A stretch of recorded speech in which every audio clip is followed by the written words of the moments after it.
Finally, the day arrived. 4 years of construction came down to this. Inundation Day, July 1st, 1958.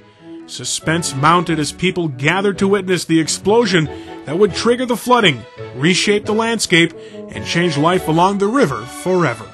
We came out to watch the water come up, and we thought it was going to come up in about 5-10 minutes, and we stood here for hours and hours, and then finally we went on home because the water didn't come up at all.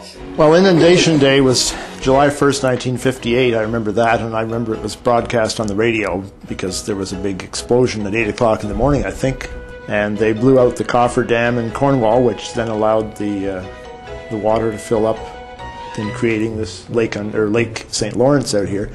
So that process took a couple of days, and we went out for a drive that evening just to see where the water was coming up, and you could definitely see the water was coming up over the old highway, and things were unfolding as they should. But as a kid in those days, I didn't have a lot of recollection of the river as it had been, so we made the transition fairly easily. It was a lot more difficult for people who were older and had memories of the old river and the old town. With this day in 1958, construction of one of the great engineering projects of the 20th century came to a close. The St. Lawrence Seaway and Power Project was complete. The old villages and hamlets between Cornwall and Cardinal that had stood in its way were washed away.